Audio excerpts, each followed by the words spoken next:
And welcome everybody, it's John the Net Guy, and today is Tech on Tuesday. You made it to the right spot.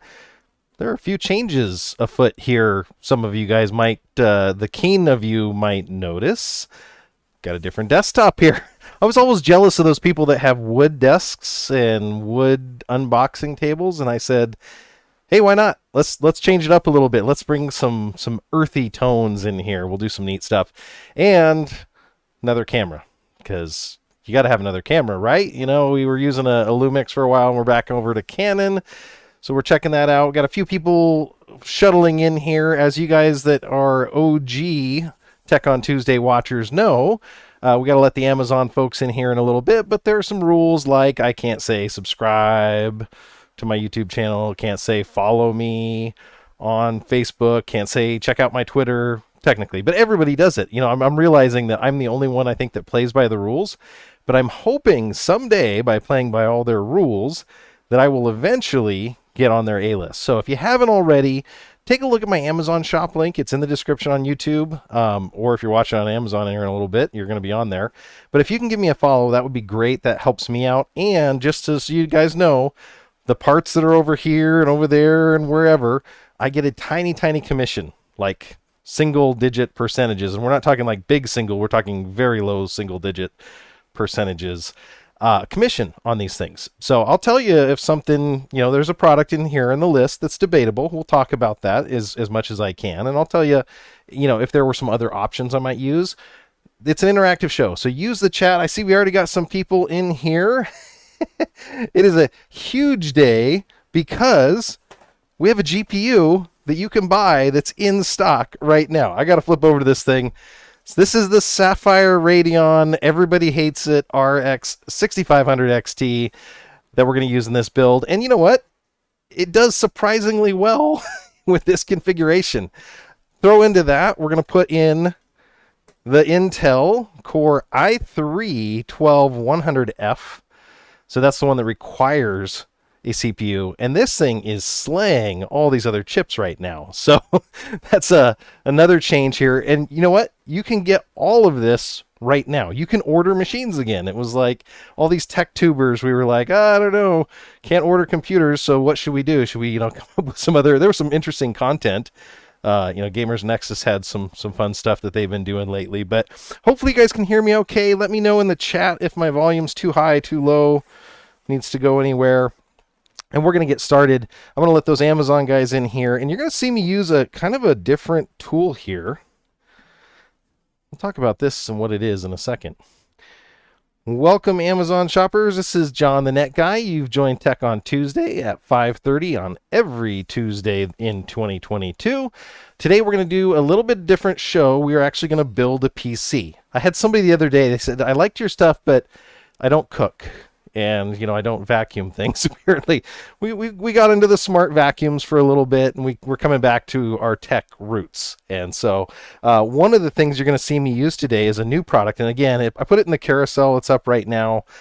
But it's a screwdriver. And, you know, you can hopefully hear it a little bit. Maybe. My noise canceling is pretty good. But this is a powered screwdriver, which if you're doing a lot of laptop stuff, I could totally see using this a lot. I don't have a review on this yet. This is the first day of using it, right? I have no idea what high torque is, what low torque is. It's rechargeable USB-C. It's got a killer box, by the way. You push down on this, open it up, and they're trying to challenge iFixit, but you know, they were all out of order when they sent them to me. So I bought this out of my own dime because I was going to try this out. And I know a lot of people have been curious about it. I've been teasing you guys on Twitter about it. But hopefully by next week, I'll know if it's any good. And we'll talk about that. So that was the first item up. And you're going to see me use this a few times. This episode's going to be a little interesting because I'm going to bring the products out individually. And I'm going to tell you about them. And then we're going to build the machine. And then we'll set it up and run the benchmarks. So I've got all that stuff ready.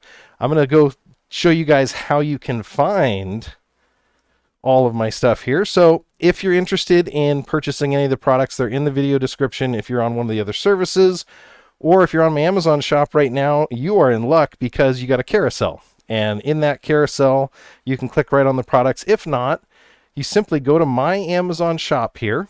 And what's funny is you can actually watch us live. It's kind of like picture in a picture in a picture. And you go over here to the idea list, and it's number 15, Tech on Tuesday. So these are all of the products, and pretty much everyone's in stock. I'm seeing some supply issues with the chip already. Oh my goodness. I just told you could get them all, but there's some pretty cool stuff in here. So we're going to start off just mild to wild. We're going to go off with the basics. Give me 1 second here to pull it up. I'm going to start off with the Asus motherboard and why this one is so important and why I chose this. So with your Intel 1700, LGA 1700 socket that they've got now, you're going to need a new motherboard. You've got a few options in there. You've got your 660s, 690s. I've got a bunch of different ones in here, the Z690s. But realistically, for this chip, you don't need to spend a ton of money. Now, the boards are more than Ryzen boards. You can see that price there. It's $109.99 for this board. It only has 2 memory slots, and those are only single channels. So Gamers Nexus did a really good breakdown of the differences between all the different board types. But I'm going to pull this one out of the bag here, and this is exactly as you get it. This one was brand new from Amazon as well. And if you're shopping on Amazon, take a look at the Amazon warehouse. There's only one of these left right now, and there's one of them that's 99 bucks. Also, don't feel afraid to look at some of the other options that are out there. Gigabyte also makes a board here, so I'm just going to put it out here on the spinner so you can see it. With the Intel chips, you got to worry about the pins on the motherboard. That's the funniest thing about this whole deal. Is like with the Ryzens, you're worried about the pins on the chip. With the Intels, you're worried about the pins in the socket. So, you know, I hear Ryzen's coming back the other way here in a little bit. You've got your standard PCI Express 16 there for your video card. It's going to have the smaller size, and it's only going to have 2 M.2s. So if you're looking for more expansion capability, you've only got 2 DIMM slots, and again, those are limited, single channel each. So one's A and one's B, I'm guessing, so you're not going to get the dual there. It does have the additional CPU header for power, just like all of them here, and a couple other things. It has RGB header, but it's for the RGB strip lighting, the old stuff. It's not for the addressable. There's no addressable RGB support. So you're giving up a few things that you might have found in your B550 line motherboards. Let's take a look at the I/O here. So I/O on this one, it's going to have the HDMI, and it looks like a display port right there, and a VGA. So no USB-C on this as well. So you're down USB ports. You got headers all over the place for front panel stuff, but you've only got 2 there.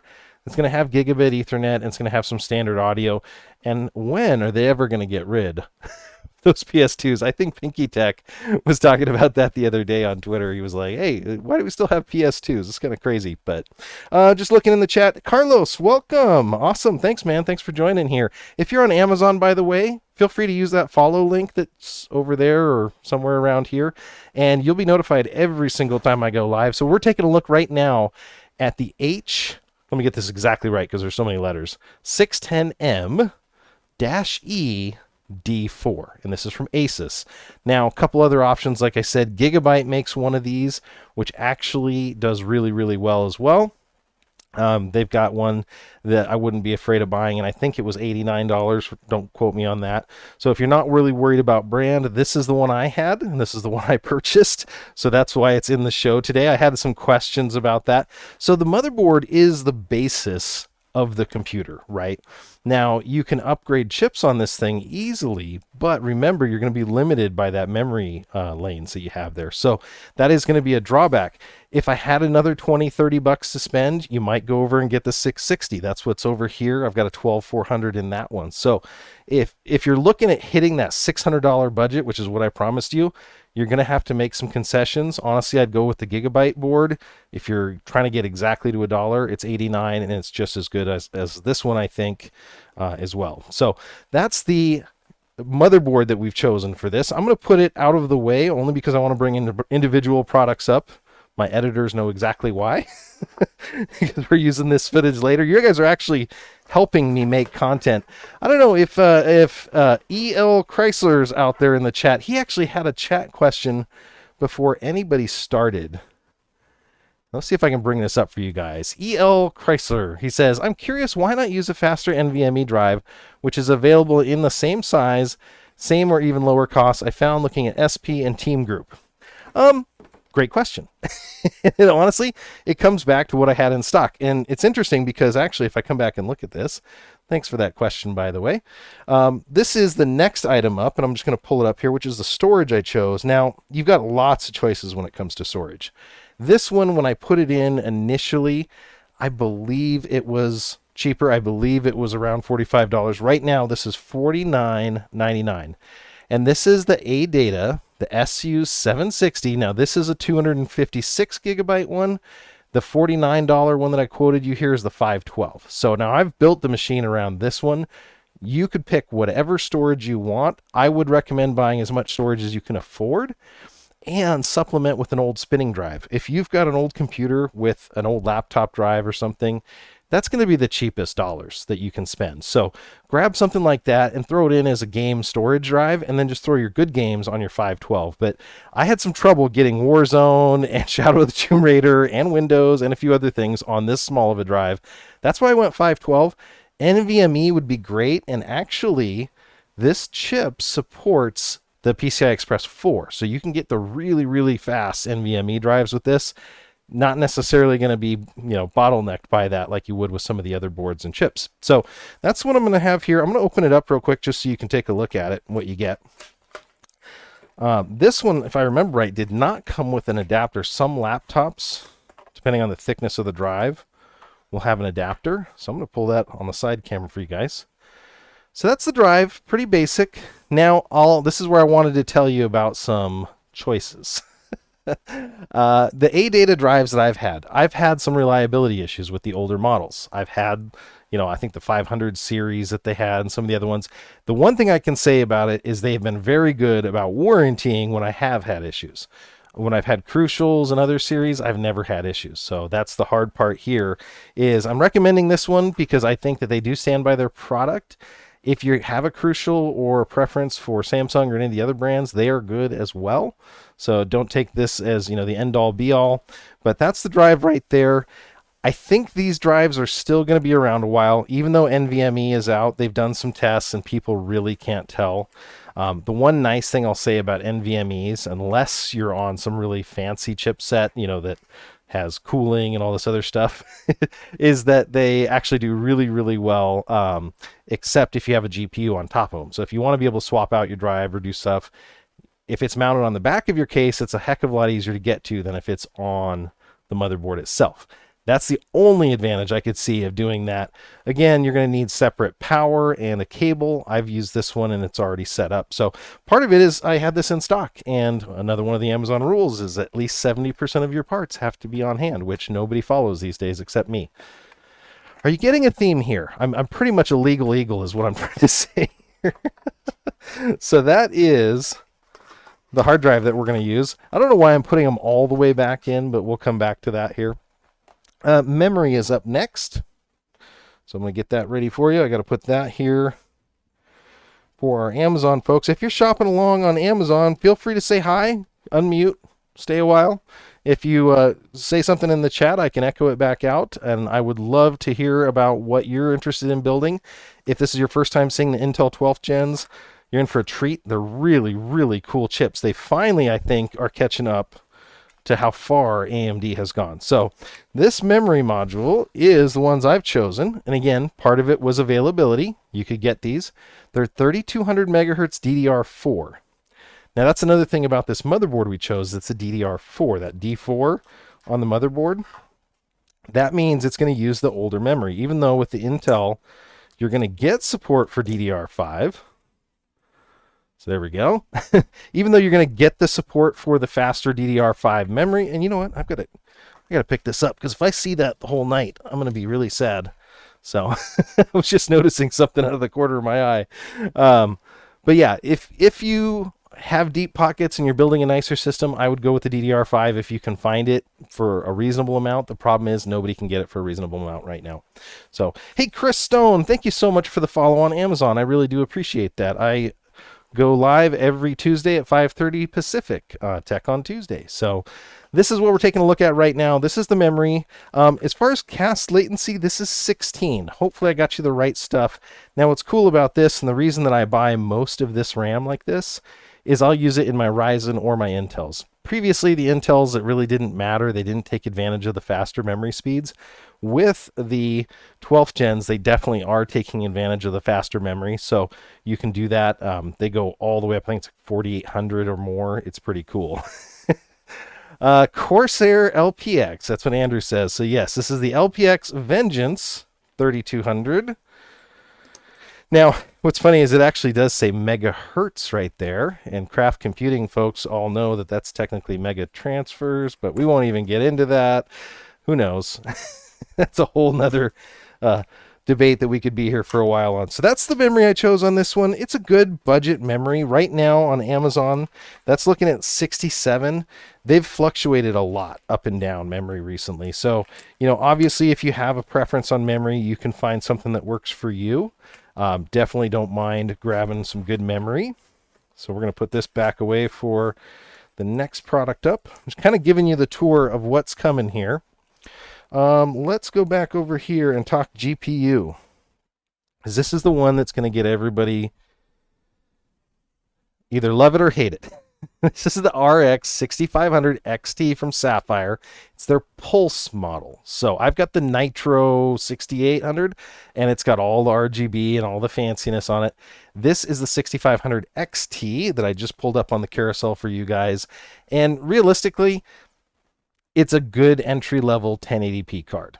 People don't like to say that. If you pick the wrong Ryzen chip up there, you actually will bottleneck this card even more, and you can have some issues. Now, it was designed to fill a market void. It has 4 gigabytes of memory, and it's very similar in performance to an RX 580, RX 570s, 1060 is pretty close as well. It's had a lot of press, let's put it that way. The fact of the matter is, it's a $200 video card that you can buy for retail right now. And actually, Amazon's got it in stock, which is awesome. You know, again, we could not buy GPUs. Now I have a stack of GPUs and some that I paid a little bit more than I should have. Don't tell the wife. So I'm getting a little bit nervous there. So this is the RX 6500 XT. Now, again, 1080p card, you're not going to be playing super high frame rates. Cyberpunk is going to give this thing a run for its money. You're going to get probably in the 30s, maybe 40s with decent quality in that frames per second. I'm going to open it up right here so you can see what's in it. I will show you, I actually played Warzone on this earlier. It was a stretch. Warzone is pushing it. Shadow of the Tomb Raider, it did really well in too. And I'll show you some of the benchmarks on that. You know, it's a decent card. I've shown this before on some other streams, but that's the card right there. It's 2 fans. You know, it's a good looking card, and I have not even taken the plastic wrap off of it. It does take 6-pin power on the top, so it's not going to be slot powered. So it is going to take some power to run. It's not a great mining card. If you're thinking about mining, or you think your kids or whatever might want to do that, yeah, definitely don't buy this thing if you have a mining addiction or thought in your future, because it's not going to be a great card for that. But, you know, another couple things that you're going to sacrifice on is like triple monitor support. So if you wanted to run 3 or more monitors, a lot of cards will have, you know, 4 ones. This one has HDMI and 1 display port right there. So that's all you get for connectivity. But honestly, if you look at this price range and what we're building here, 2 monitors is going to be more than enough for anybody. Wait, no. 2 monitors should be plenty. And again, would it have been nice if they were both, you know, DisplayPort? Yes, probably. Then I couldn't plug it into my switcher as easily as I will later. So that is the Sapphire Pulse RX 6500 XT, 4 gigs of RAM. Does not have some of the encoding, if I remember right. Somebody correct me if I'm wrong in the chat on that one. That was another thing. If you're going to be doing a lot of game streaming, you know, in a streaming environment, you're not going to get, obviously, the NVIC encoder that the RTX series and other stuff has, but that's going to be another limitation of that one. Now, if we want to start a religious war, the next thing that we would do is talk about power supplies. I picked this power supply up for this build specifically, and power supplies, again, were another one of those things that for a while there were not easy to find. This is an Aries game, anybody say it, whatever. So I'll call it Aries game because I'm an Aries sign. Aries game, this model is going to be the AVG 500 that we're going to use. It's a 500 watt supply. It is not modular. It's going to have all the cables built into it. The cables do not remove. So it's not going to be the prettiest build when you think of having modular cables and only using exactly what you need. So that's one of the difficulties there. That said, it's $42 right now. It's $42.99 on Amazon. Decent build quality. They have tier lists for power supplies. It's not going to be in the top tiers, but we're using a $100 CPU with this. We're using the i3 CPU. So I'm not going to put, a top tier list power supply on a budget build. That said, they did have some rating issues with a lot of these where they may or may not have reached some of the higher ratings that they were talking about. There's a lot of stickers on them here if you're worried about the visibility there. I'm going to bring it down a little closer so you guys can see there. So that's the Aries game 500 watt switching power supply. It's a bronze rated one. Now, obviously I would recommend bronze, not white, if you can see them, or higher. The ratings really aren't going to matter unless you're super energy conscious and worried about the energy consumption of this. But overall, a decent power supply to match up with the CPU, and it's going to have some overhead. So, I would be interested to actually see how much it runs. We could plug in our power meter and see how much this whole system runs when we're done. But that's the Aries game 500 watts power supply we're going to use on this one. A couple other products left that we have not talked about yet. And then I will come back. Let's see here. Did that one. I'm going to go to the chip. Now, unfortunately, the chip is out of stock again. I can't solve this. Oh, it's crazy. These things come in and out of stock constantly. So that chip is going to be the Intel. This is an amazing value when it comes to chips. i3 12100F, LGA 1700 socket. So that's the new socket. A lot of your old coolers are not going to support that socket. So that's a big drawback, is you might have to get an adapter if you've got a really expensive cooler. A lot of the manufacturers are actually making adapters right now that you can buy. So that's the chip right there. It will come with a cooler, and that's what we're going to use in a budget build. We're not going to go out and get another one. It is going to ramp up and make noise. It is not going to, keep the thermals down the way we want.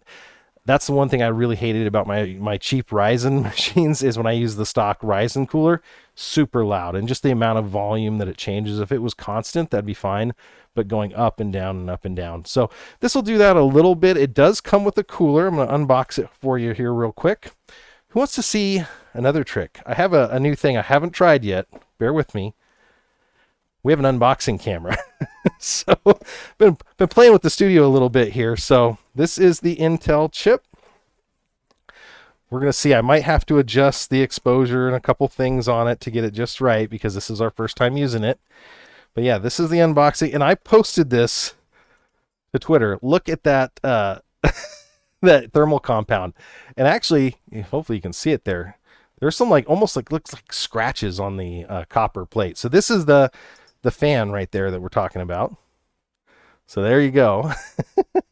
It's plastic. That's another thing. So there's a copper slug there that's making contact, and then you have some aluminum, it looks like, on the outside, and then the rest of it is really all plastic. So that's what you're getting. Again, it's $100 and includes a cooler. I have not used this one, as you see. So this is going to be our first time installing that cooler. I used another one. Actually, let me grab it here for you. And I don't want to mistake them, but this is the cooler off the 12400, which is exactly like 10 grams heavier. It's very minutely heavier, but otherwise it's exactly the same as what we're told. So don't know why Intel decided to make two different coolers, but that's what they did. So Kevin G's on there. He's saying, my birthday is in May. Can I get it as a gift? Flutters eyelashes. I don't know. We'll have to see on that, Kevin. Thank you so much for that chat there. Again, so there's the chip itself. Now, what's funny about this, like we said, there's all the contact pads. Hopefully you guys can see that. that are on the bottom have all those little contacts that make contact on that motherboard. So that's a little bit different than, again, the Ryzens. I bought a lot of used Ryzen CPUs, and you're always constantly looking to see pins, and I've got some pictures on Twitter of bent pins that I've had to ease back into submission. So couple things about this one: 4 cores, no performance cores on this one, like, you know, separate performance efficiency. I believe it's 4 just performance, and then you get 8 threads total. So that's what you're getting in the box here. Not a lot, and the retail price on this one, I can tell you what I paid for it. Let's do it that way. I don't know if it's going to show my order on that one. Give me 1 second. It was 12100F. Let's see what they have on that one. Yeah, it doesn't have my historic order on that one. Let's go over here and I'll show you some of the choices that you have. We're going to go back up to main. So again, if you see something like a 10100F and think, oh, that's going to be great, it's the LGA, you know, 1200, it's going to work better. This thing blows the doors off of that here. But yeah, this 12th gen right here, this one is available, and it's a SKU that doesn't have the F on it. So the F means that you're going to have a dedicated GPU for this one. So that was another interesting thing. So if you buy this one that is in stock for $129 right now, that one is going to have a GPU built into it, I believe.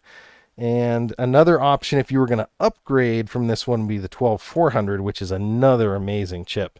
They all perform incredibly well. So those are the chips that we're going to look at. I have one last thing to show you guys, and I'm going to pull it out here, and we'll go from there. Give me 1 second. And that is the case. So this is from Antec, and it was funny. This was a late edition. I had several supplies in stock, and I said, I need to do a budget build. I'm going to see what I've got. I had a case from Thermaltake, and, you know, it was a decent one, but the stock was kind of questionable. It was an older model. And then I saw a review my friend Pinky Tech did. I don't know if Joe's in the chat here, but Joe Pinky Tech did a great review of this case overall, and it's not RGB. But again, I don't have RGB on that motherboard that I got. And, you know, this one, when we think about budget cases, I'm pulling this up real fast here for us. This is their NX200M, as you see down there. So when you look at budget cases, nowadays, $60. It used to be around $55. This one is more than $60. I have not even pulled it out. See, maybe I should have yanked it out of the box here, made sure it wasn't like dented or anything, but let's pull that out. But, you know, he enjoyed this case, thought it was good to build in, and gave it a recommendation, and I trust Joe, so I said, why not? We'll go back to the top-down cam here. It does have a tempered glass side. Let me bring this up. Now, what I would highly recommend is if you're going to do a build, always start out and don't build inside the case. Now, I've tested the parts and make sure that they work. So there you go. You can see that. It's got the I/O in there as well. But this is going to be a good case to match up to what we have. It's not going to be any waste. You know, there's not addressable RGB that we're missing out on here. So you can see that tempered glass side with the door. Removable door, which I really like. So I'm taking that off right now. As you can see, it's got some instructions inside that we'll go for. And so we got our one fan in the back. It had room in the front, if I remember right. Yeah, it looks like I can pull this. So it had room in the front, I believe, for a 240 mil radiator. You'd have to snake it out or through the top here somehow, but you'd have to come up with some way of connecting that. Looks like there's a cutout in the drive tray down below. So, you know, it could do a fairly large radiator. I'll pull the Amazon page up while we're building in it.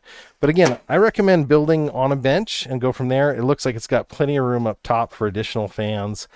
So you're going to come with one fan and tempered glass side, which is pretty basic, straightforward. So let me take a look at the chat, make sure everybody's behaving. So Andrew is saying the Wraith Stealth is an amazing cooler for one that comes free in the box, which is absolutely true. Yeah, a little bit noisy though. I don't know what you do with the noise on that, but that cooler is a bit noisy for me. So that's the Antec that we're going to build in. Did want to give a couple quick shout outs, do a little bit of housekeeping here. I don't know what it is, but I literally went to a Memorial Sunday, and then I've got one next weekend, and I've got one 2 weeks, week after that. So I've got like 3 memorials in this, and wanted just to give a shout out to my friend Bear. This is me without a beard. I know, really scary, guys. I want to give a shout out to him. He passed away a few weeks ago here. Brilliant, brilliant guy. And when I say brilliant, he was in his teens, 17, 18, 19, and built the ISP that we had in our area that I worked at. And just brilliant computer guy. Came through the same group that I did. Want to give a shout out to a Mr. Jim Cornell, who may be watching. He was my teacher for computers, taught me a lot of the stuff that I know, especially on working on really expensive stuff or dangerous stuff, which I ran him through a lot of stuff. So big shout out to him if he's watching. Got to see a lot of really cool people over the weekend here at this memorial. So kind of sad, really, unfortunate that we lost Bear, but really cool that, we could meet up as friends again. I met a lot of people and got to see people that I haven't seen for years, including people that taught me a lot about computers and doing stuff, ISPs and networking and all that cool stuff. So just a quick shout out there. We're going to get to go into this build. And one of the things I like to recommend, that cable out, because we're going to need that. And then the box, like I said, keep the box around because you want a non-conductive work surface that you're not going to scratch. So that works out really well. So again, I just put it here, hang the cards over the edge of the board. We're going to grab that power supply. And we're going to get that going. If this is your first time here, thanks for connecting up. This is John, the Net Guy. We are building a computer live on Amazon Live and on YouTube and on Twitch and several other of the services that are out there. And I'm going to see if I can get this plugged in. I'm going to go through the process. If you were to purchase all of the items on the carousel on Amazon, you could build this computer along with me. And what's cool about this is if you're watching this later, you can do it later as well. The same rules apply and the computers just keep getting cheaper. So that's a good deal there. I'm going to get the memory, the hard drive, and the GPU. So the way that this is set up, you're going to need a GPU on this. This is the 12100F SKU. So I'm going to pull this open here. I'm going to take off the cover. Now they do this so that you don't damage those pins. Those pins are the thing you don't want to drop a CPU sideways on there. I'm going to go top down rig here for you guys so you can see this. Hopefully you can see that okay. And you know what's funny about this thing? This is how cool it is. It can zoom.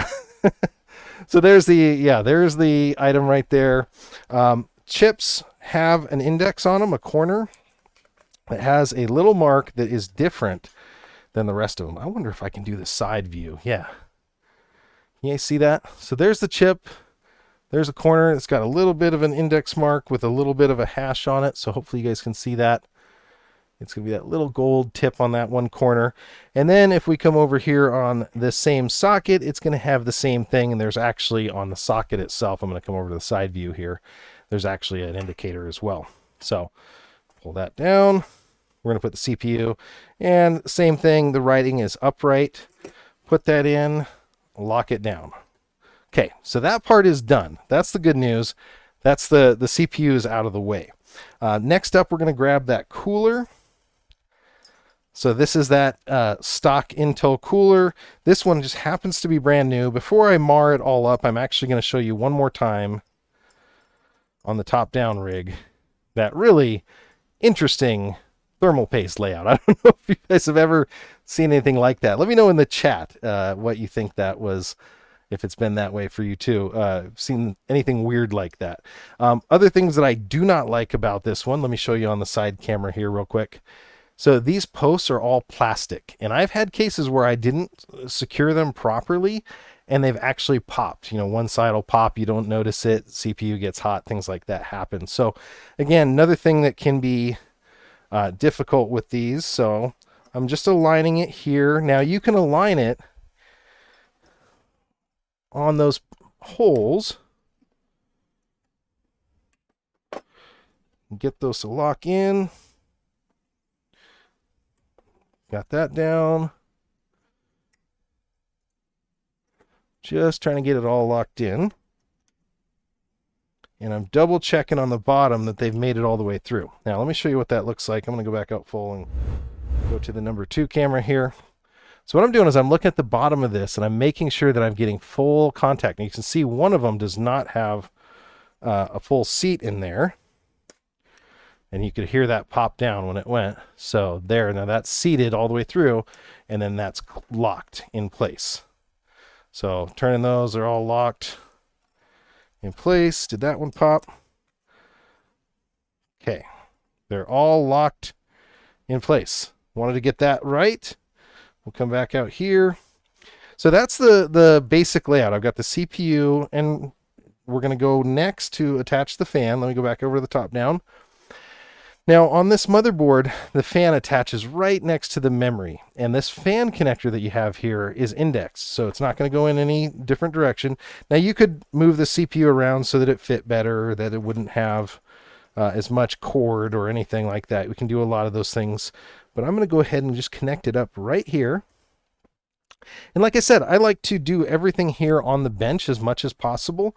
RAM, test everything. You don't have to have your case until the very end, and then we put it all in the case and we see how it does.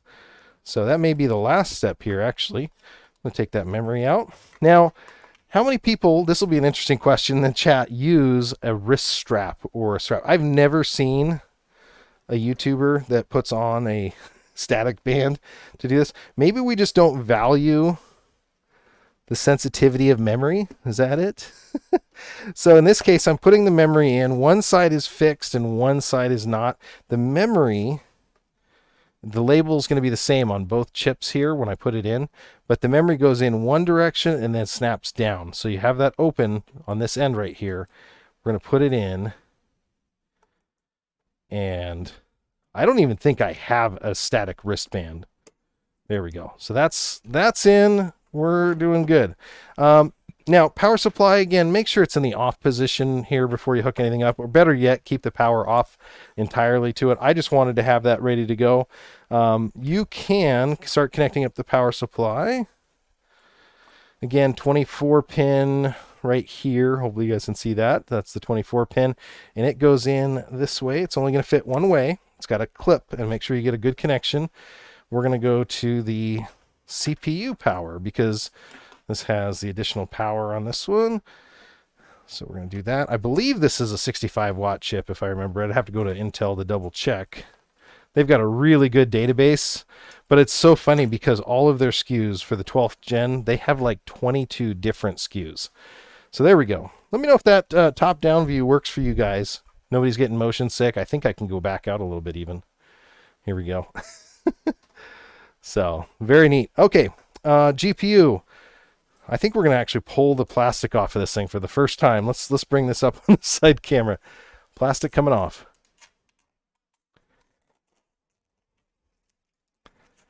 There we go. Get it out of the fan blades. Yeah, it's a good looking graphics card. Somebody even commented on Twitter earlier when I put a picture up. They said how much they like the looks. And, you know, even on a budget card, you're getting a full metal backplate there, right? So it's got the backplate on there. This will get warm. It's not going to be, you know, completely cool out there. And again, we talked about the power. I did have somebody ask me this the other day. They said, I only have an 8-pin power. I don't have a 6. Well, it's because you haven't separated them. So 6 and 8 pin, just separate them. They all come apart that way. And just make sure you plug it in the right direction there, which I've got. Okay. So let's see if I forgot anything. I'm going to hook the hard drive up to this one because I want to see it post. So I'm going to connect a hard drive next. I'm just getting a few of our parts out of the way here. I've had Intel clips break. I've never had any AMD clips break. Ooh, yeah. Yeah, that would be bad. That's unfortunate. Yep. Okay. And a late happy birthday to the Jeremy Shirley. Thank you so much. Happy birthday to you, man. But yeah, absolutely. Very nice. Okay, we got this. I think we're close to ready. I'm going to grab a network cable. I tell you, it's been a day. I literally was working on this late last night. I was downloading Warzone, doing some stuff. My internet got all flaky, my pfSense firewall box actually crashed. It wasn't the software, it was actually, I think, a hardware problem with one of the network cards. So of course, what did I do this morning? I swapped out routers and we got all that going. Just my luck. Let me see, I did have a HDMI cable here, so I'm going to plug that in. And what's cool about this is that we can literally turn this thing on with just a pocket knife, a screwdriver, metal tip screwdriver, any object. So pocket knife here. I'm going to turn it on and see if it will actually, nope, doesn't have the auto power. So that is in the on position, and I'm going to go ahead and touch it. There we go. Now, obviously make sure your cables are out of the GPU. I heard a little bit there. You know, I didn't finish putting the SATA drive on, but that's fine. We're going to go back over here to full, and I'm going to let you guys see it. We'll see if it posts. I'll be in the corner here. If everything works right, we will get ASUS. There we go. Okay, so RAM is working. Obviously missing the hard drive. New CPU installed. Please enter in there. So right there, we're seeing that this memory is coming up as 2133, which is the default on DDR4. So that's an interesting thing. We want to make sure we go in and change that. Otherwise, we'll be running at a lower memory clock speed all the time. So I'm going to slide a few things out of the way. We're going to turn it back off, and then we'll get it again. So give me 1 second because I am grabbing a USB keyboard dongle. So, okay, Bear, stay with us here, buddy. There we go. Had to find him a good spot to watch the show. Okay, so I'm going to turn this off. I'm going to add the USB over here, and it stopped. Okay, and then we're going to get that hard drive put in. Where did I put that thing down at? You know, there was a way to go back in the tape. That would have been nice. There we go. It's actually still in here. Huh. That's how light this thing is. It literally felt empty. But there's the drive. We'll put that in, and then I'll show you what you can do to set that up. Let me go back out to the top-down view for 1 second real quick here. We're going to go full. Okay, and we're going to go, sorry about that, going to go back top-down and back to number 1. Okay, so again, there is the drive. It's going to connect right here, and one of the SATA power connectors. So that one's got Molex and SATA. I'm just going to grab the one that has SATA. We'll connect that. Okay. And then once that's connected, the pins that I'm using here, and hopefully you guys can see this, it's covered in the motherboard here, but the pins are literally this group of pins right here. It's going to be these 2 end pins. There's like 3 rows of pins. It's the 2 end pins right here that I'm touching here. So that should work for you. I'm just going to zoom back out. Hopefully you guys can see that. And turning it back on.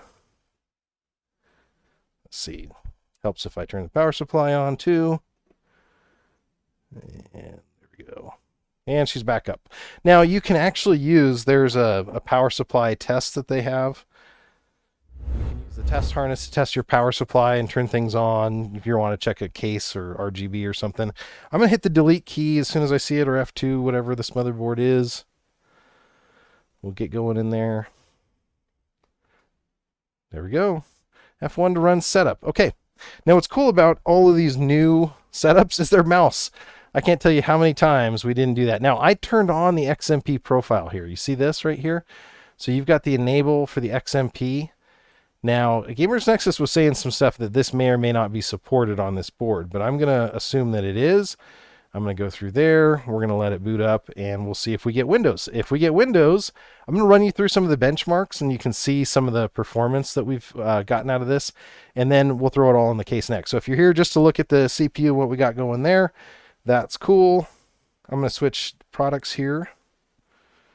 Been building for over 30 years, and I think I managed to use a strap once. I also managed an egghead store, and we didn't sell them. Well, if you sold any of them, it's going to be the guys that are paranoid here. So it's unfortunate because that CPU is out of stock. Yeah, that's kind of sad because I want to show that. I guess I'm going to have to show the GPU off here. I'm going to get into my account, and we will go in. See what we got. Okie dokie. And I'm going to say no on the networking, por favor. Okay. Sweet. So this is what I ran yesterday. I'm just going to pull up, see if I've got the recent files. I wanted to show you the Cinebench results on this. So let's go ahead and run Blizzard Update Agent. Fine. And I will join into that here in just a second. So this is Cinebench. I'm going to see if I can get it to go full screen. Can I get full screen and get my mug out of there? I think I got to go slideshow. Here we go. So this is the Cinebench test results. It actually got over here. Hopefully you guys can see that. I can't move it sideways. There we go. 8,200, 8,290. Not bad. So, 8,200 is, you can get up to 8,500 I've seen on this on Cinebench. This is R23, so this is multi-core. And the beauty of this chip, again, is a single core performance is actually higher than a 5600G. So even though that chip has a lot more cores, it definitely holds its own. I'm going to open up Shadow of the Tomb Raider just because I want to show you this. And I'm actually going to try to make myself a little bit smaller in the view. You guys are going to like this. This is this is how I control myself. There we go. That's how I control picture in a picture here and move myself around. There we go. I'm going to get a little bit more out of your way, especially while we're doing these benchmarks. I want to be able to show you them, but I don't need to be in the way here. So Shadow of the Tomb Raider, which is funny, it's actually a little bit of an older game now, and it does really, really well with this card. So that's why I wanted to show that to you. I don't know if I've got, let's see if I've got game audio coming through. Can you guys hear the game audio okay? Just let me know. And if it's too loud, I can turn it down. I'm going to start out with 3 clicks down, and we'll go from there. And we're going to go to options. I just want to show you the graphics settings that I'm using real quick here. So we're at 1080p, DirectX 12, full screen. Don't have it on exclusive, regular stuff here. None of this fidelity, super resolutions going on, no VSync, and all that. We're going to run the benchmark. Yeah, so game audio, I like it. Hopefully I don't get copyright strikes for game audio on a game like this, but we're just doing a quick benchmark here. And again, this is a machine that we just built. I installed this last night on that drive. That's the only reason that it didn't come, with Windows there. There we go. That combination of chip. Now what's interesting, and this is going to totally throw it off just a little bit. I'm going to use a hotkey to see if it will take. So this is actually the performance software, and this is what I love about the AMD card. I can actually say show the metrics overlay live, and I can close out of it. So you see where it says 74 there? That's the game talking. In the lower left corner, the FPS, the 75, 72. The GPU is maxed out here, but what I wanted to bring this up for is to show you that we're only using 10 gigs of RAM right now, and we're only using 50% of this CPU, which is pretty slick. So again, CPU-wise, this is not CPU-bound. This game is definitely GPU-bound still with this GPU, and you're still getting 60 frames a second, which to me is kind of that baseline that you want.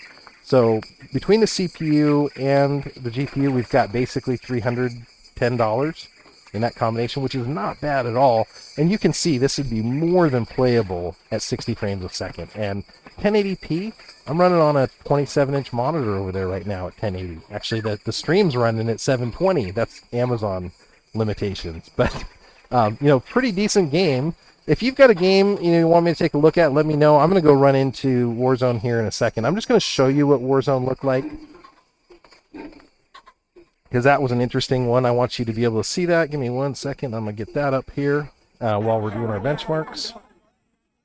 And if you've got specific questions about this configuration, let me know. But then we'll get to putting this thing in the box when she's ready.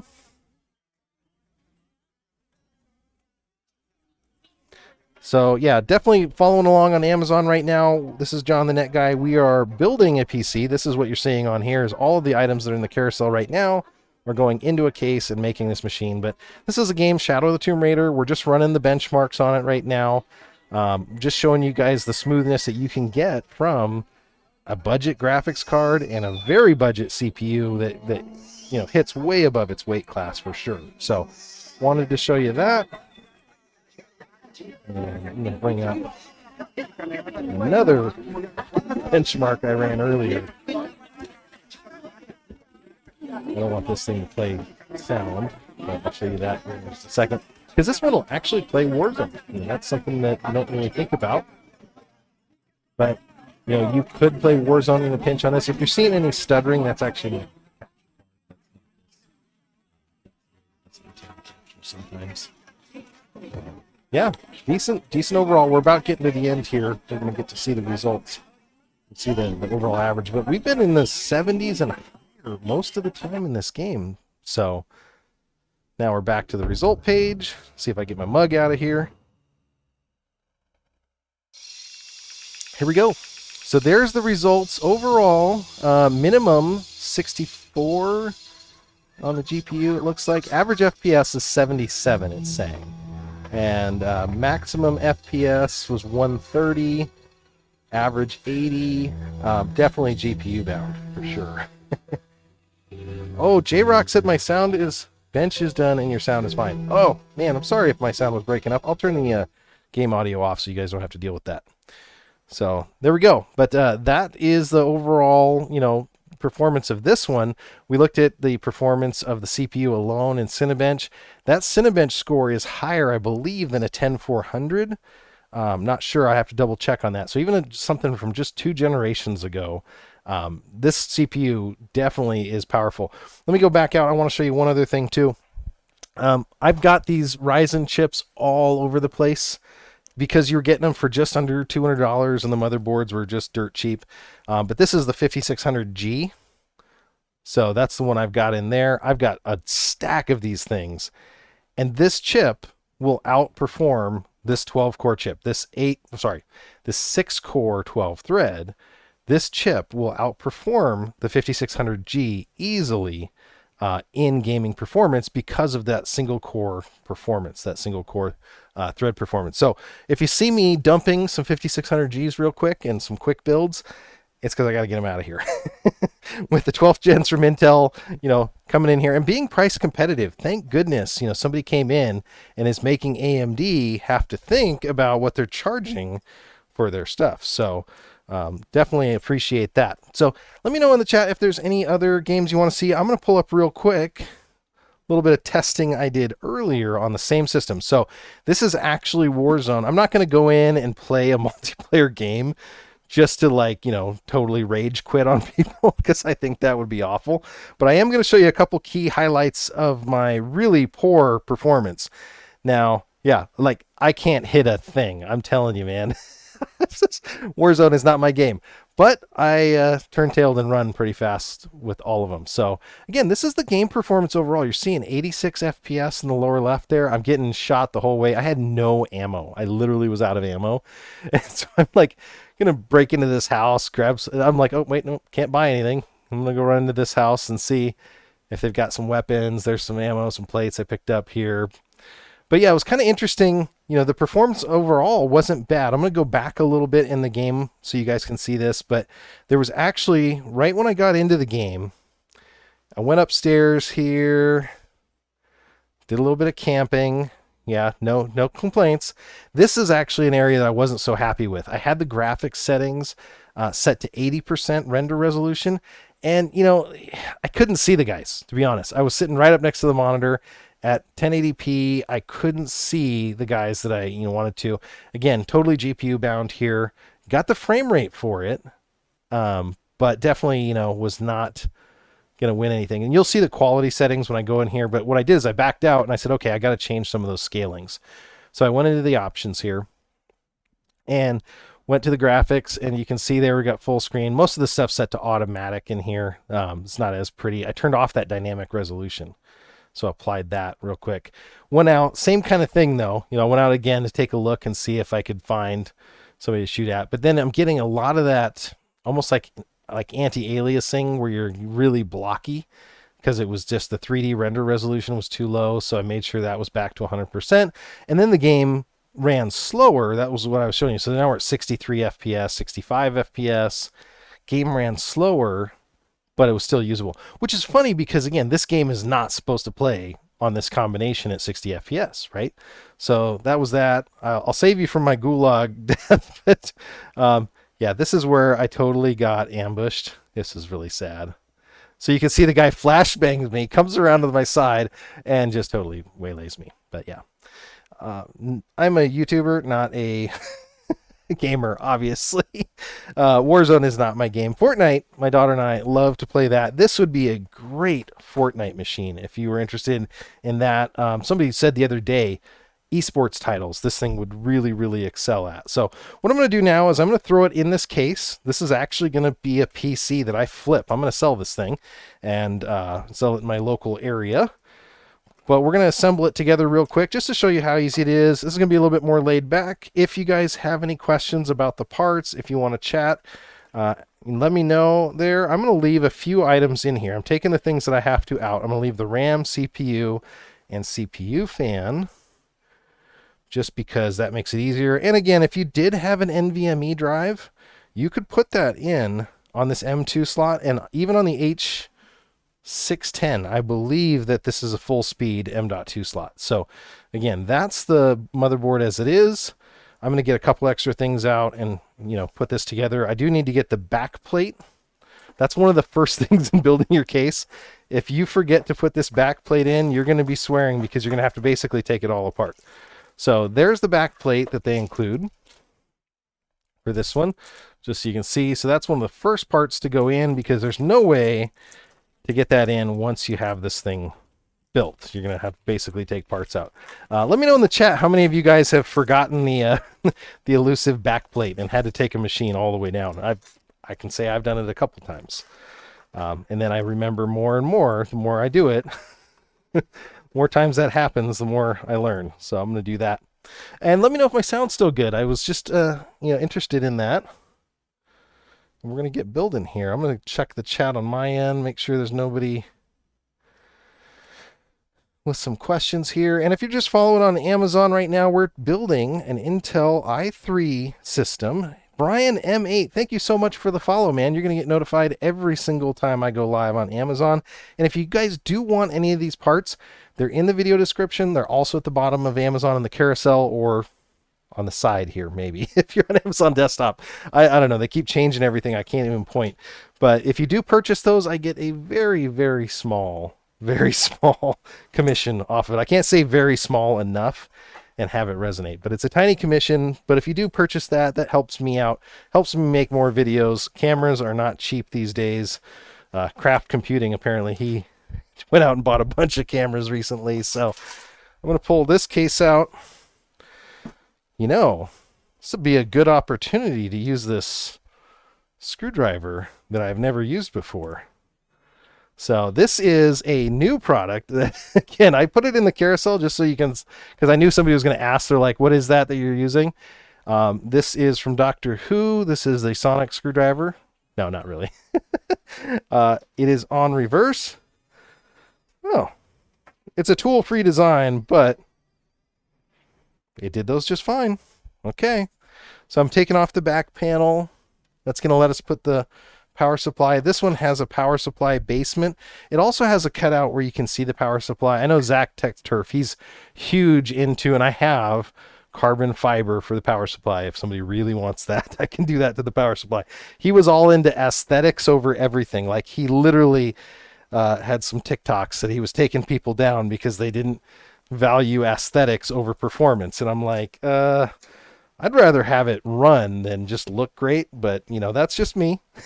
It's just me. So I'm going to go ahead and put this in here. Hopefully you guys can see this. I want to orient this, and I might change things up just depending on what we're doing at the time. So I'm going to go ahead and put this in here. One of the things you want to be careful of is make sure that you have your VGA up, other IO down, PS2s up at the top. So I'm going to slide that in from this side. It already has the standoffs installed. And another thing that we're going to get to here in a little bit, and it's just more of an annoyance, and actually that's one of the things that Joe from PC Tech Hustle noted too on this, was that it has, helps if you don't put the cord through, that it has those, you know, one-time use slot covers. So when you pop those slot covers out, that's only one time, but they do include a couple extra apparently in the parts kit back here, which I should undo. So I'll just flip it over and do that real quick. Taking a look here. Hey, Harley. I've been there. Harley's raising his hand. I gotta put that up on the stream here. Welcome, Harley. Good to see you, man. Yeah, so if you do pop the wrong covers off, or if you change your mind on a GPU, and I've done that before, it includes a couple extra slot covers here. So you can get rid of those pretty easily. Awesome. Oh, Zachary says, yes, this is why I buy boards with faceplates built in anymore. Are you saying that you're forgetful? So there's the screws that come with the case kit, so that can be useful. There's a couple extra standoffs in there. It's going to have on the back side here, let me try this screwdriver again. That was so much fun. Uh-oh. I was going to say, I almost thought that was all she wrote for a second. I got two little kind of turns, and that was it. No, it's not taking that one. That one's in tight. There it goes. I just had to hold on to it, you know, being kind of manly. But yeah, there's that SATA drive connector back there. You know what, I'm going to keep that off because we're going to put the drive in a little bit. So I'm going to keep that off. Go back over to the other side here. Just looking at how the I/O runs. That's another thing, kind of planning this. I did not build it in this case before already. So a lot of times when you see these builds, this is not the first time that they've built them. For me, this is the first time on this one. So depending on where the I/O lands. So here I know that my USB 3 header is up here, so I'm going to take this one out of the loom. I'm doing a little bit of cable management here. I'm going to throw that up here, and I'm going to be about where the power is. So I'm going to be almost up there is where I'm going to send it back up. So I'm going to loop it like that. Okay. Definitely a thinner case. So this is the Antec. Let me make sure I'm pulled up on that case here. The Multiplex says hi in the chat. Thank you. Will this GPU setup run Flight Simulator? Now, you said well, so somebody's asking on the Amazon chat, will it run Flight Simulator well? It will run Flight Simulator. That's the best I can say on that. Microsoft Flight Simulator, when it came out, was definitely hard on CPU, GPU. It had a lot of things. Now, they've tuned it up a lot. It'll run on an Xbox now. And it's funny, I was showing it the other day to somebody, and it was running on an Xbox, and it literally popped up a Windows cursor. And I'm like, oh, your guys' port of this has a mouse cursor that just randomly showed up on me. So again, I'm just tying these cables off as I go. I'm just trying to make them look as pretty as possible because I'm going to sell this machine locally. So this is my budget build. But thank you for asking on that Amazon customer. Yeah, it would. You know, there's a couple other things that I would say. The CPU is not going to be your problem on here. The GPU might. You could go up to the RX 6600 if you can find that chip. The XT is good. That one plays decently well on most games. Okay, so I got my I/O there. Now, if I had a large hard drive, I could actually use this tray right here. So now some people may or may not want to actually take the drive out. So take these two screws out, slide the drive cage out, and give yourself some better airflow, give yourself more room for cooling. I'm going to see if I can leave it in there. And then this is the next choice where you basically have to take this power supply and decide which way you want it to go. Now, if I put it through this way, see how this is upside down? Then on the front side, what you're seeing over there, you're going to see the 500 watt side peeking through here. See the 500? So some may or may not want that. Now, if you want the brand facing out, you could do it this way. So that's, again, you're showing off the brand of the power supply. Other factors, if you had a lot of heat in this machine, now I don't have a lot of cooling going on. I've got one single fan up here in the rear. I've got another power supply fan here that's going to draw air in and out. Technically, you want it to go from the front through to the back. So I'm thinking I'm actually probably going to have it facing down. So I'll install it with the power supply this way. You'll see the 500 watts, but I want that fan facing down. And the benefit of that is that it's going to pull air from underneath and shoot it out the back. It's not going to add or subtract from the airflow in the case. But let me know what you think about that. Questions. Is it worth custom water cooling an AMD Threadripper? that might be a little bit more advanced for our audience than we're working on right now. So these are the screws that I got from my kit. I want to double check too. Most of the time when you get your power supply box, it's going to have the screws in it. And I think they actually came on this one with quite a good kit. So it's got the 4 screws that you're going to need here. Let me show you guys that. So this came in the Ari's Game kit. It's going to have the 4 power supply screws and 3 extra zip ties. So zip ties are always good. I'm up to 4 zip ties. I'm up to 6 zip ties now for doing my cable management here in a little bit. So another cool thing is always keep your case boxes. Don't throw your case boxes out, because if I decide that I'm going to ship this to somebody, if somebody wants to buy it in Discord or whatever, and I decide to ship this, maybe this is a machine that you want for your kids, right? You know, this is a decent machine. But if you're going to do that, now I'm using this powered screwdriver here for the first time. And that worked. It's going to take me some getting used to here. I'm going to go to the side camera and give you guys that view. This is our first time building with this top-down rig, and some things it's going to be great for.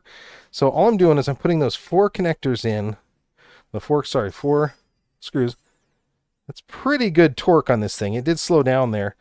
And it does stop. So when it's definitely seated, it will stop. And I've got it on the high torque setting. Now, it does have a manual bypass, so you can actually go and torque it down even further. Oh, yeah, that one. Oh, you know why? Let's see. No, that one fit correctly. It's a little bit off, maybe. So what I'm going to do is I'm going to loosen a couple of these. Now, that can be just slight mismatches. I want to make sure that that power supply's got some room. There we go. Nope. That is on there. So now what I'm going to do is I'm going to take this screwdriver, has 3 settings. There's high torque, manual, and low torque. So I'm going to go to manual, and I'm going to use it like a manual screwdriver. That one is definitely harder than I wanted to thread. That hole did not get threaded very well. Now to use it again, I got to switch it back over here. We'll try it out. So the lower button, this is weird getting used to this. The lower button is in, and the other button is out. And I'm able to get another half a turn maybe on them from the base, so that's not so bad. I'm going to go ahead and, you know what's interesting? We're seeing this. This is an extra rivet. Just came out of the case. Looks like somebody forgot their job there. So save that. Maybe I'll use it later. Get a little stuff there. Hey, Kobe's Tech, thanks for the follow, man. I really do appreciate it. Give me a shout out. Let me know where you're from, man. I have not heard of you before, and if you got a new channel or something, I'd love to support you out, man. Here we go. So this is the problem with a non-modular power supply. You've got a bunch of cables to deal with now. Now I know a few of them that I'm going to use up. I'm going to use the braided power supply one, and I'm going to send it up through that top right now because I've got that. I'm going to go top down for you. Okay, and then I know I'm going to use the CPU one, which is what this is. So I'm going to channel this guy up through the top. Now you can do some cool stuff with this too. You can take and keep this whole loom area back here and just put through the end piece, which is probably going to be cleaner. It looks like on this case there is some room back here still to tuck all your cables, and I like that it has zip tie locations. So we're going to see how that looks, and we're going to go with that. Let's go look and see whatever power we got. Let me know if I've missed anything in the chat here. Isn't it worth turning the power supply fans down? Isn't it worth? That's a good question. The multiplex is asking about power supply fans down. That's what I actually have. So we were just discussing that. So the power supply fan is on the bottom now, which means it's going to draw air up and out the back. Great question there, by the way. And that's actually pretty decent if you want to keep the heat. Maybe you've got a really hot system. You don't want to add any more thermal paths. Maybe you have it. In this case, I actually don't have enough exhaust, so I don't want to have it drawing down and up. I want it just to go from the front and just naturally go up through. So that's the normal flow of air is what you want. If I had it the other way, the air is going to come in and start to go down, which hot air doesn't rise real well, so that GPU is going to have some issues. So I think it's going to be a better one this way, but the scientists among us can decide if that was correct or not. So I'm going to take the extras here, and I'm actually going to put them the extra cables. I'm just going to run them into that 5 1/4, or sorry, not 5 1/4. This thing doesn't have any 5 1/4 bays. I'm going to run them into that 3.5 inch drive bay because I don't have a 3.5 inch drive, but that's going to be a good use of it. Now, this is the cable for the GPU. I think it's going to fit best right here, so I'm just going to tuck it. Let me know in the chat if you guys spend this much time thinking about your cable management when you're building a machine, or do you just, you know, motherboard in, throw everything around it? I don't know. We're going to find out.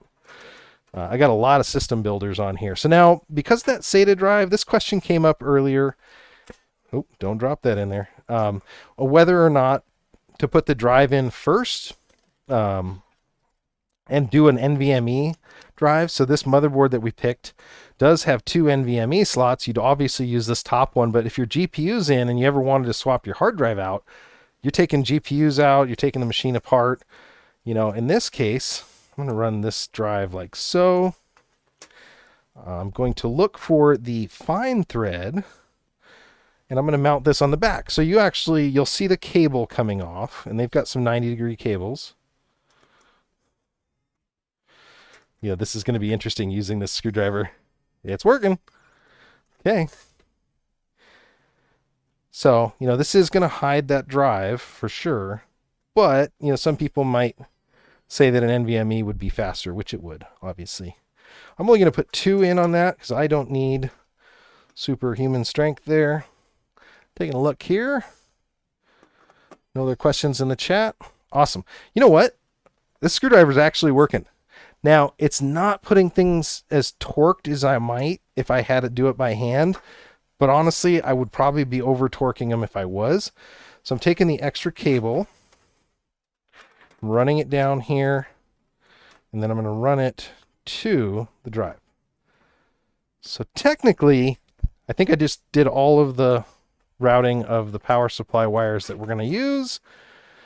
And my job is done here. So hopefully I can flip this over as is.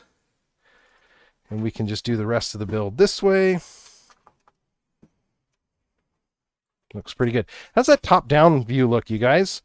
Is that working out okay? We're about to find out. I'm getting the cables out of my way so I can put the motherboard in. I just kind of wanted to pre-run everything.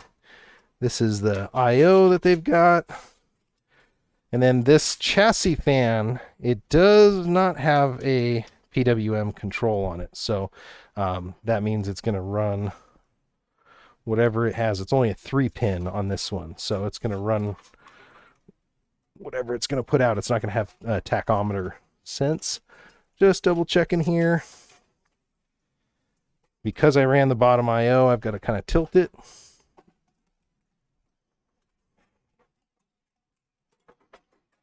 There we go. Okay, motherboard is up against the back. I'm just making sure everything's lined up okay.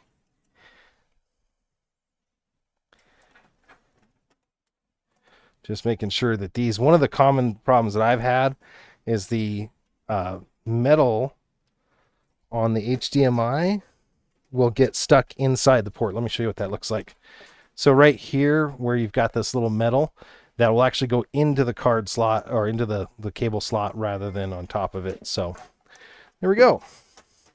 So this is where the big test is going to be. Now this is not magnetic, it looks like, on this bit. So I've seen a few of these were magnetic. Apparently this is not magnetized, or at least the bit that I'm using is not. Let me double check on those standoffs. Looks like fine thread. And I'm going to see if I need to add a standoff on this. I did not check for that. There's 1, 2, 3. So it's set up already for the standoffs the way I want them. Good. Double check in here. So I probably hit most of you guys at the dinner hour. Let me know if this time slot is good for you guys. I ain't going to change it, but let me know if this is a good time slot for you guys. Always like to hear from people that are watching. Let me know where you're from too. I'm happy to give some shout outs, especially on Amazon, because people can't see the Amazon chat on YouTube and vice versa. So I like to do that. I'll just tell you, when I'm putting in stuff, I like to put this screw of all of them in first. I'm going to go ahead and take that plastic off. They had a piece of plastic there.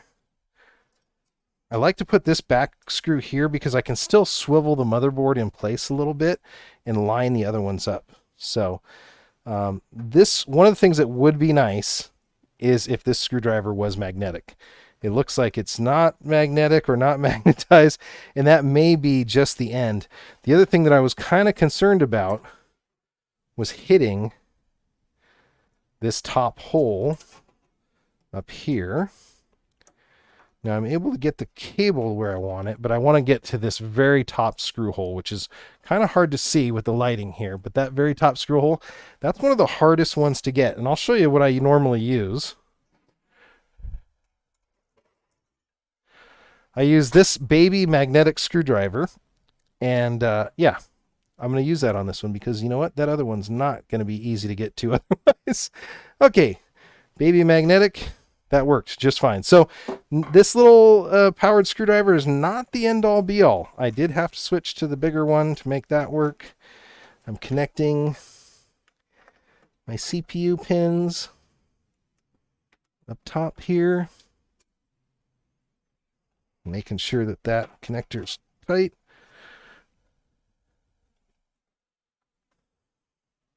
They had come apart on me, and I'm just running them back together.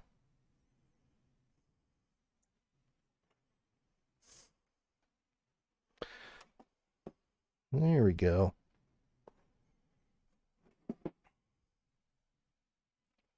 Yeah, so on this Aries game power supply, the CPU ones are split. So you can see there are 2 4-pins to make an 8. And that was just not cooperating, but that's in. Okay, and get some of these other ones out of the way. I'm going to get the power to the motherboard, and I'm going to push down. That's in. I'm going to get the rest of these going. So if you're following along on this build and you do everything exactly the same, at the end of the day, you will have a computer. May not be a perfect computer, but you will have a working computer that you can say you built yourself, which is pretty cool. And we're getting some chats here. Oh, you can magnetize and demagnetize the bits. Okay, now I'm going to have to go look that up. See, this is why this product was not going to get its debut tonight, because I don't know everything about it yet, but I did want to share that I was trying it out. So there's a magnetization zone in the builder. You know, sometimes you don't want a magnetic one. That's a good point. Very good. Thanks for the look up there, Zach, my moderator, who is doing a fantastic job moderating and apparently technical lookup too. Helping me out with the fact check there on the magnetization. Because yeah, that would have been a weird thing not to have magnetization on a screwdriver for such little screws. I was almost certain it had that. Okay. USB headers. I did draw them out of this hole. They might actually go better out of the other one. So this is another thing, just cable management and path planning. So I ran the cables through this little hole. And what I'm finding is that they're probably going to be better off, even though I could have done it that way. They're going to be better off through that one. I'm going to go back over here. Hopefully you guys can see this okay. I'm just trying to go back and forth. So the 2 USB ports that I want to go into are over here. And the USB ports have a missing pin on them on one corner. So you can't mess those up. That's the nice thing. And then this one is going to be the audio, front panel audio connector, which goes back here anyway. So yeah, that was actually really good that I went through the process of moving that, because this other one was even further away. So now I've got my front panel USB. Now I did run that other USB 3 header up here, and that was going to be a good idea, it looks like, because now it fits right here. Okay, sweet. Now this is the hard part. See if I can bring you guys in here. On every one of these motherboards, they can be different. You know, a lot of them are standardizing now. This one has the speaker, and I'm sorry you can't see that real well. Let me see if I can even zoom you in a little bit more. This one has those 3 rows. So what we can do is double check. It has the speaker 4-pin right above where your power supply ones are, your standard power supplies. So that's going to be troublesome when it comes to hooking all that up. And so, I don't know. Let me know in the chat if you guys have a better way of hooking up power, reset, and all those in a tight space like that. Should I have tried to hook them up and then slide the board down? I don't know if that would have worked. What I'm going to do is pull out the motherboard manual. I know, we're so high-tech these days. I'm going to a paper manual. But I'm going to pull out the motherboard manual, and we're going to take a look. Because I actually was looking at this earlier.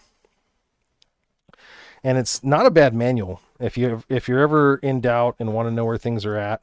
Because it's going to have the correct alignment of everything. It's going to have where everything's at. And so, in this case, number 16 is the front panel header.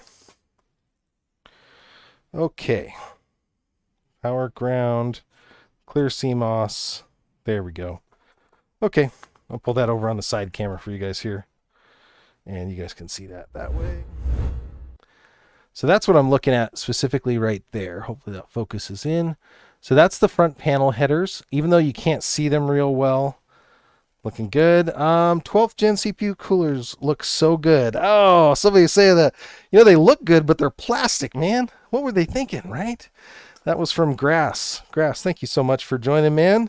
And thanks for the comment here. So power LED, power front, hard drive, and reset. So it's standard.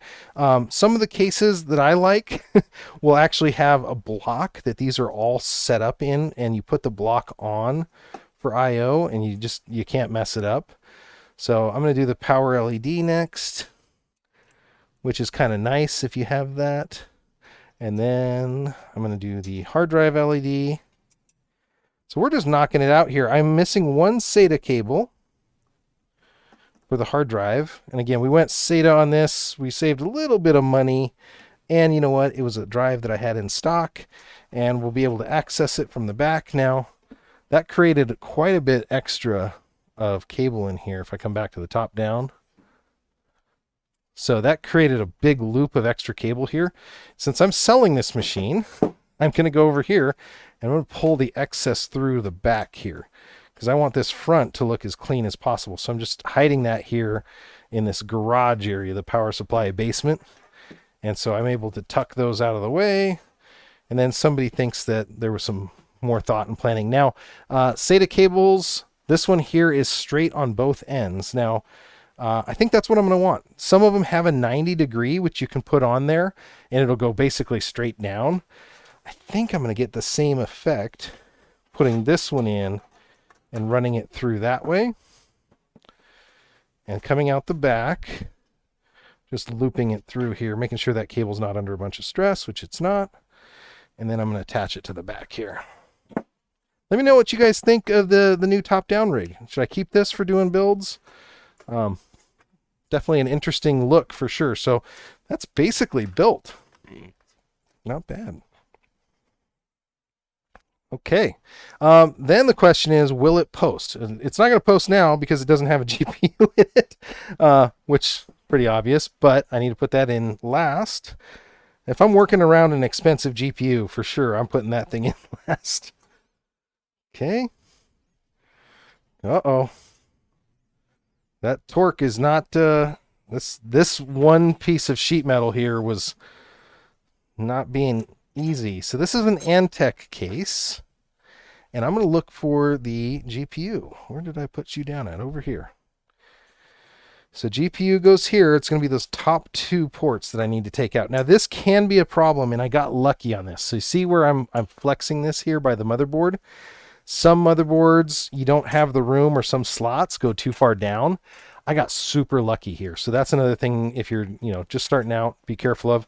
You may want to align your motherboard, see what your graphics card wants, and then just play it that way. So I'm pulling out these one-time use ones because I know where my GPU is going. This is one of the last chances that I have to hook up this chassis fan. So I'm going to go ahead and do that right now. So I'm hooking that chassis fan, and I'm going to tuck the cable just out of the way if it will stay. Just kind of flex it right underneath the fan. There we go. And I'm going to put the GPU in. Everybody's seeing the back of my bald head. Maybe that's the thing that's not good about the top-down rig. I'm gonna have to rethink this. So again, this screwdriver, oh, see, I'm getting tight clearance here. It's skinny, but not quite. And again, this hole has not been driven yet, so I'm using my tiny screwdriver, as you can see, and it's got a lot of torque on it. I can reach way down, and I can thread this. Maybe that doesn't feel like it was a fine thread. So just tightening that GPU down, don't want it going anywhere. And then we'll put the GPU power on, button up a couple things, and I think this build is done. Taking a look. Hey, there is our friend E.L. Chrysler. I think I know that guy. He had a great question, and actually I answered your question like right away in the beginning of the show. I thought you'd have shown up for me, man. But no, he's coming in a little bit late, asking the same question that everybody else is. Why do you have a SATA drive rather than an NVMe? And there are some really good deals on NVMe drives. I was going to do a whole section at the end of this show, like, if I had 50 more bucks, what would I do? I was staying within a limit. There are some different brands that you can get for sure, that he points out a couple in his question earlier, that are in that cheaper price and are NVMe, and that would give you more future proofing for sure. I would definitely go size. Right now, they did a funny thing, Linus Tech Tips. He actually did a funny thing where he did a blind test on people and said, can you tell the difference? And what was funny is a lot of people could not tell the difference between a SATA SSD and an NVMe drive. And that was pretty cool. Now, again, I've got an 8-pin here with a 6-pin. That's not as pretty as I would like, but short of clipping these off, which I don't want to do, that's what we get. So there's the computer system. What's the over-under on if it will start up here? I think I've got all of the I/O. I've got the power connected. I need a video cable. I need a network cable. I need my USB dongle for my keyboard. This is going to be a hoot. I want to see if this thing will boot. We usually have a little, will it blend kind of thing going on. So we're about to find. And oh, I sold one of these a while ago to a guy. Let's see if I can zoom in a little bit here. Make sure you don't do what I almost just did as a brain fart and plug it in up here.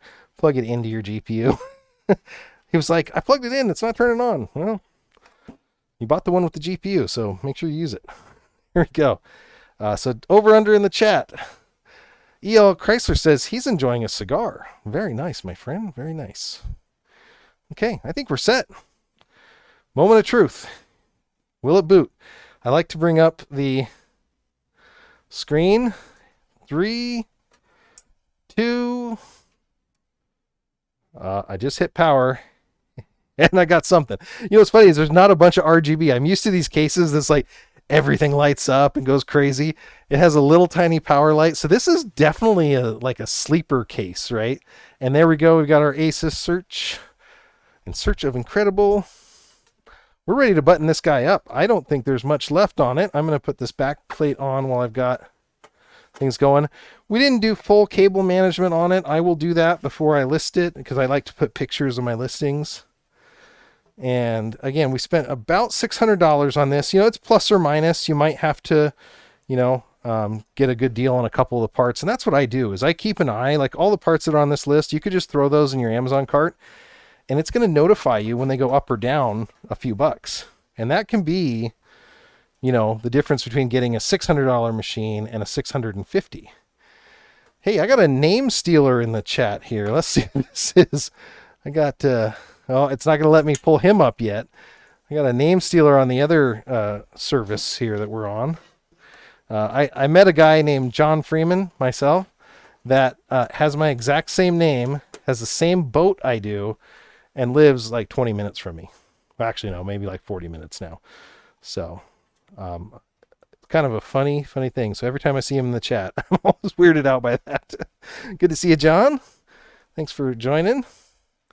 If you guys are just joining now, this is Tech on Tuesday, and we do PC builds, tech reviews. Next week, I've got a bunch of cool consumer grade products.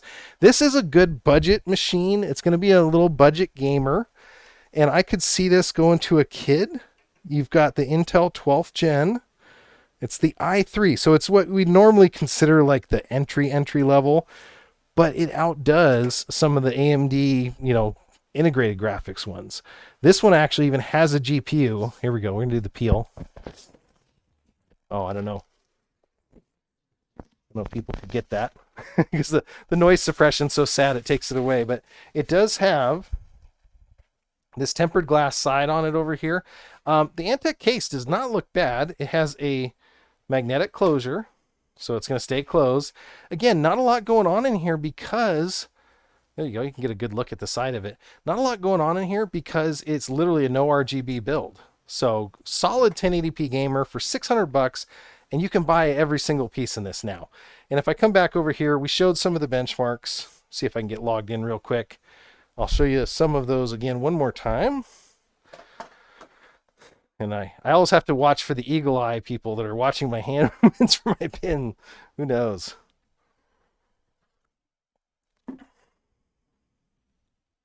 There we go. Should be a good basic 1080p rig. That is absolutely true, my friend. We'll go over here, and I just want to show you one more time. This is the screenshot I took, actually, when I was doing Shadow of the Tomb Raider. I'll show you what we got on that one, because Ed probably wasn't in here, but man, we did really good on that game, actually. There we go.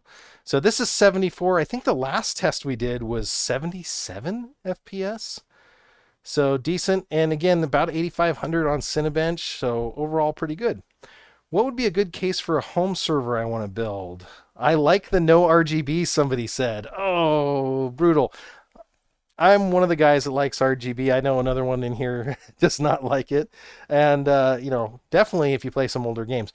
Home server cases, there's not a lot on Amazon. There's a couple 2U cases, which can be cool if you're putting them in a rack. The questioner that asked that one, I know your setup because I've seen it. We can get you a really thin slimline wall mount that will mount a case vertically.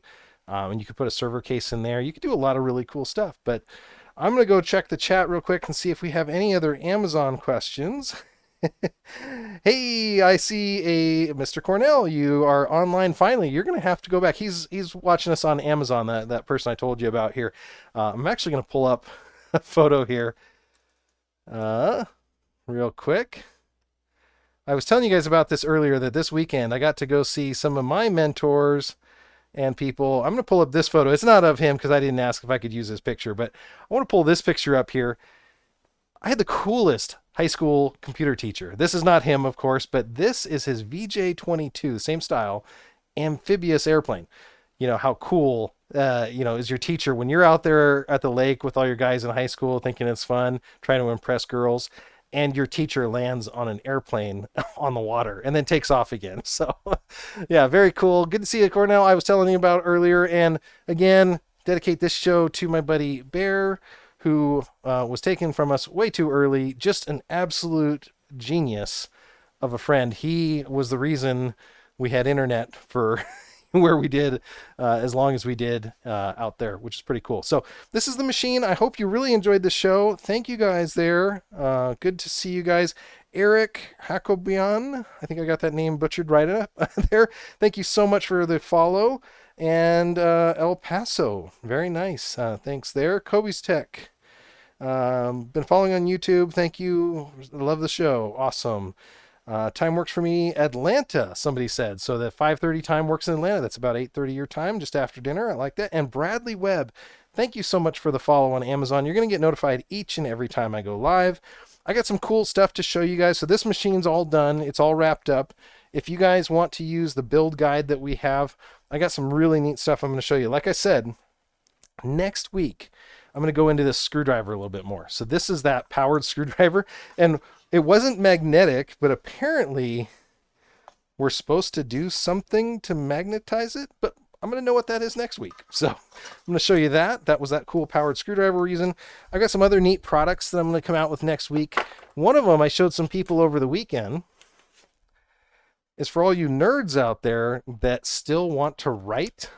I gotta look in here. I've got a list of a bunch of stuff that we have, a bunch of goals and other things. This is a rocket book. It's a planner with a pen that is digital. You're like, oh, this is paper. That can't be it. So I'll just show you a quick side view here. So there's some products that I have to review coming up. What's cool about it, it's erasable, so you can erase there. But you can take a picture with your smartphone and it digitizes this thing. So once it's digitized, it goes over to your Evernote, or whatever you want. Many apps. Email does OCR, which is pretty slick, also on it. And this has got the Friction. Which company makes this one? Pilot makes the Friction. You have to use this pen with it, which is pretty interesting. So I'll cover this one next week. You used to be able, I thought this was the one you threw in the microwave because at 140 degrees, everything erases. So you could throw this in the microwave. This one doesn't do that anymore, I don't believe. Maybe they like burned too many of them down. So they include a little wipe that you can wipe it off and keep using it. So it's an unlimited planner, and it's got the nerdy features that come with an app. So it's a little paper planner with an app. The company 70mai, M-A-I, has come out with a really cool dash cam. And I was going to hook this thing up, and I witnessed a horrible accident, which would have been amazing to see, but unfortunately, dash cams on Amazon are funny because I have to get all of the license plates out or they demonetize my video and have other issues. But I do want to show you this thing. It has an app in it, and it has all the telemetry data about your car. So if you're a four-wheel enthusiast, if you get in an accident and they say you were speeding, this thing will tell you your G-forces, braking, all that stuff. Very reasonable, and I think it's coming out this week. So that's another interesting product that we're going to have next week. I've got some other cool stuff. I can't reveal it just yet. I'm still working those out, but I really do appreciate you guys that have stuck around here to watch. Thank you, everybody that has joined for this Tech on Tuesday, which we've just wrapped up. And I saw in there somebody says they need a home server built. So this has been John the Net Guy. I'm here every Tuesday, 5:30 p.m. Pacific. We're building computers. We're doing cool stuff. If you haven't followed me yet on Amazon, take a look at the link in the video description. That goes to my Amazon shop. You can follow me there and get notified. Or if you're on Amazon, you can hit the follow button. I really do appreciate that. Thanks for watching, guys, and I will catch you in the next video.